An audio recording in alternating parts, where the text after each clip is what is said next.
This is SIFF TV.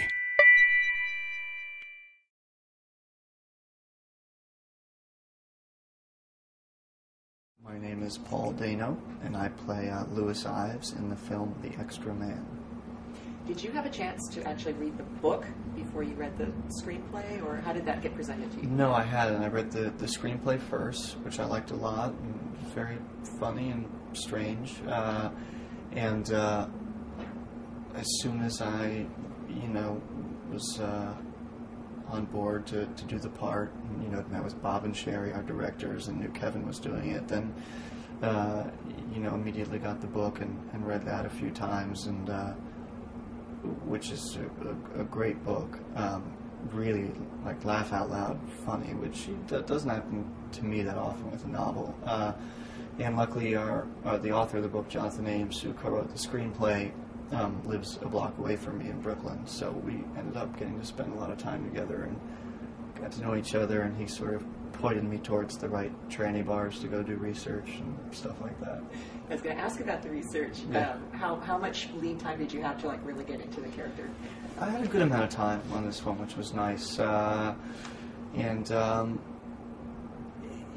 lot of it is just about spending time with the character and just having time to daydream about it.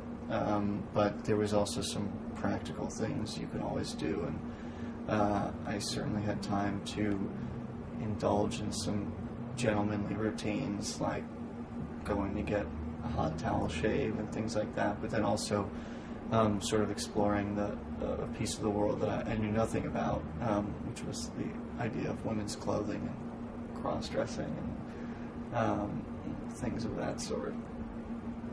So when you were first told about the role and you had to do these things, what kind of went through your head?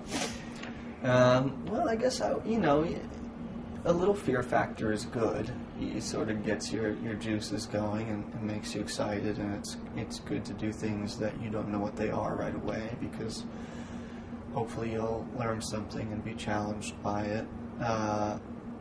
So I was, a little scared, but mostly excited. I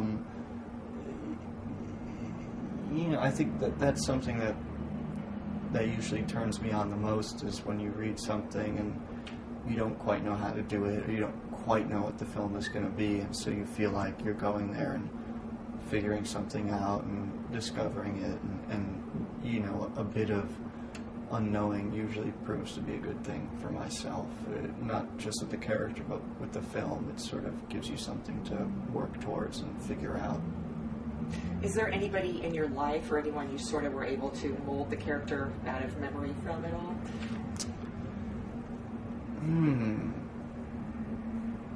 No, not really. I mean, luckily, I not only had the script, but the book, to use as a resource, and you just start with, what's written as a jumping off point, and, the world these characters exist in is a bit out of time, and there's a certain romance to it almost, and it's also a comedy, and so I think the most important thing for me to understanding Lewis was just to try and figure out what's going on internally, so that the external things weren't just for show or just kind of characters, so that any eccentricities or whatever you would call them were rooted in something that I could believe in and could sort of ground them in, so it felt, real and alive. So tell me about the movie itself. What is the plot, and what is your role in the movie? The Extra Man is about a young man named Lewis Ives who moves to New York City after losing his prep school teaching job for trying on a fellow teacher's brassiere. And he moves to New York in order to find himself, quote unquote, in sort of a stereotypical, cliched romantic way. And he finds a cheap room with a man named Henry Harrison, who Kevin Kline plays, and it turns out that Henry Harrison is an extra man, which is a walker, which is somebody who escorts rich elderly women to their social events. Maybe they're widowed or they don't have a husband, so things like the opera and the Russian tea rooms, social gatherings that exist on the Upper East Side of New York City.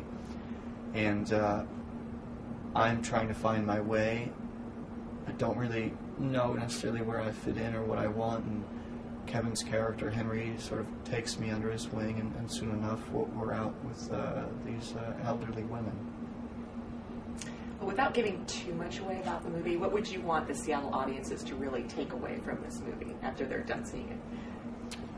Well, one thing that excites me about it is it's a piece of New York that I didn't know much about, and I live in New York, so it was exciting to sort of get to go spend time in that world. And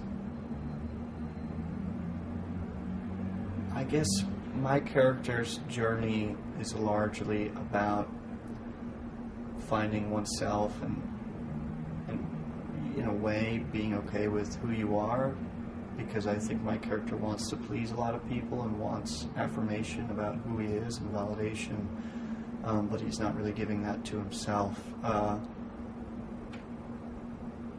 And so I don't really want to say what the moral or what the film is about, because I think you need to discover that for yourself, but I do think that people can maybe identify with his journey.